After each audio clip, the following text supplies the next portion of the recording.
et bienvenue dans votre émission de Parlement et nous. Aujourd'hui, nous chercherons à comprendre le sens profond du mot bicamérisme. Depuis peu, la Côte d'Ivoire est passée d'un système parlementaire monocaméral à un système bicaméral. Mais savez-vous réellement ce que c'est que le bicamérisme ou bicaméralisme? Monsieur le bicamérisme, on ne nous a pas montré à l'école. On n'a pas fait la leçon de civisme. Pour moi, le bicamérisme, c'est le partage du Parlement en deux chambres. La Chambre des députés et la Chambre du Sénat. Bicamérisme. Bon, je connais pas, je sais pas. Mais si je veux diviser, j'entends bicamérisme. Bon, camérisme comme caméra, j'entends caméra. Bon, je sais pas, je connais pas, je connais pas le mot. Bicamérisme.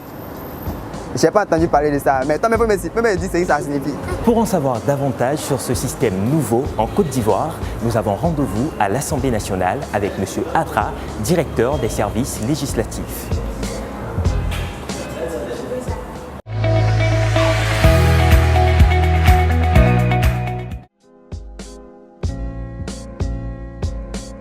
Alors, ce qu'il est bon déjà de dire, c'est que à la date du 8 novembre 2016, notre pays, la Côte d'Ivoire, s'est doté d'une nouvelle constitution.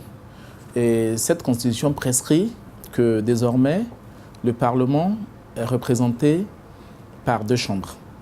Donc, l'ancienne que nous connaissons tous, qui est l'Assemblée nationale, et une chambre nouvelle qui vient s'insérer dans le paysage parlementaire, qui est le Sénat. Alors, à partir du moment où on a deux chambres, on parle donc de bicamérisme ou bicaméralisme, étant entendu que ces deux notions recoupent la même réalité. C'est-à-dire que désormais, on a un Parlement avec deux chambres. Bicaméralisme, c'est une locution qui vient donc de bi, qui signifie deux, et puis caméra, qui est une expression latine qui signifie chambre. Donc bicaméralisme, bicaméra, donc deux chambres. Ce que nous nous sommes laissés dire, c'est que en Angleterre, où cette notion de parlementarisme moderne est née, la Chambre des Lords, qui est une des chambres du Parlement anglais, et la Chambre des représentants, la deuxième chambre, étaient donc dans le même bâtiment.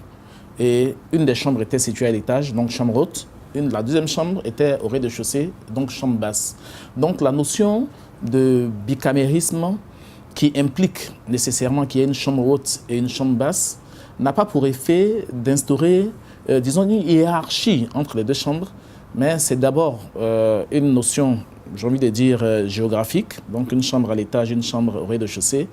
Mais au fur et à mesure qu'on avance, on va constater que des différences s'instaurent entre les deux chambres. Donc le Sénat, généralement appelé chambre haute, qui est une chambre avec un système électoral, disons, plus restreint, c'est-à-dire que les sénateurs sont élus par un collège électoral plus restreint. En Côte d'Ivoire, par exemple, les sénateurs sont élus par ce qu'on appelle des grands électeurs, c'est-à-dire qu'ils sont élus par les conseillers municipaux, les conseillers régionaux, les conseillers de district et les députés. Les députés sont par contre eux élus au suffrage universel direct, c'est-à-dire qu'ils sont élus par l'ensemble des populations, pourvu que ces populations-là entrent dans les prescriptions qui sont fournies par le code électoral, c'est-à-dire avoir au moins 18 ans. Donc c'est une différence fondamentale.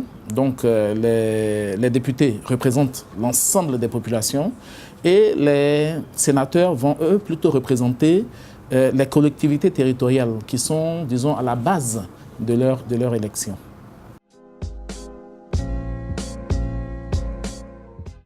Il est certain qu'en instaurant plusieurs niveaux d'analyse des tests, le but recherché est l'amélioration de la qualité des lois. Nous avions donc une Assemblée nationale qui votait les lois avec un certain nombre de députés. Aujourd'hui, avec le bicaméralisme, on instaure donc une deuxième chambre. Et entre ces deux chambres, il va s'instaurer ce que nous appelons la navette parlementaire. C'est-à-dire que les tests, les projets de loi, les propositions de loi seront examinés successivement par l'une et l'autre chambre. Au terme, on devrait parvenir à une meilleure qualité des lois. C'est-à-dire qu'en instaurant un deuxième niveau d'examen, on se donne la chance peut-être de corriger ce qui a pu échapper à la première chambre. Donc on se donne la chance d'avoir des lois de meilleure qualité, des lois qui sont passées par, disons, un double filtre d'examen. On peut dire sur le fonctionnement, c'est que nous avons désormais 2 chambres et 2 chambres parlementaires qui sont chacune à son niveau chargées de voter la loi, de contrôler l'action du gouvernement et de représenter les populations. Représenter les populations, ça va valoir pour l'Assemblée nationale, mais les sénateurs représentent les collectivités territoriales et les Ivoiriens établis hors de Côte d'Ivoire, donc c'est les Ivoiriens de l'étranger.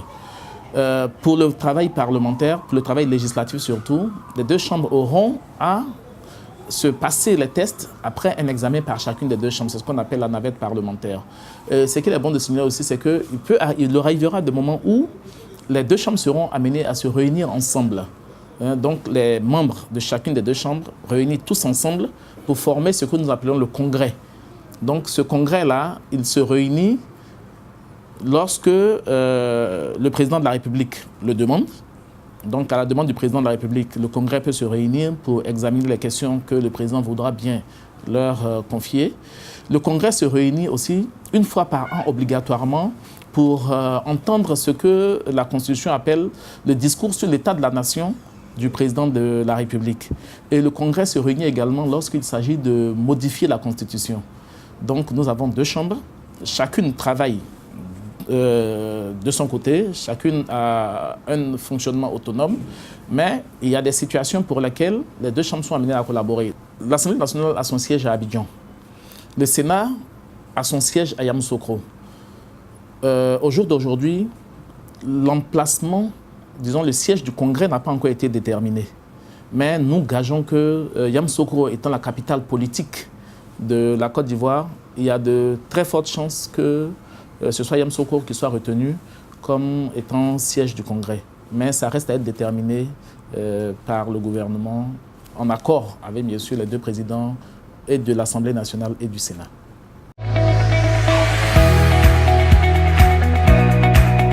C'est la fin de ce numéro du Parlement et nous. On espère que vous avez pris bonne note de tout ce qui a été dit sur le bicamérisme. Nous, on se retrouve très vite pour un prochain numéro. D'ici là, portez-vous bien et restez connectés sur GKS TV, la chaîne plus proche de vous.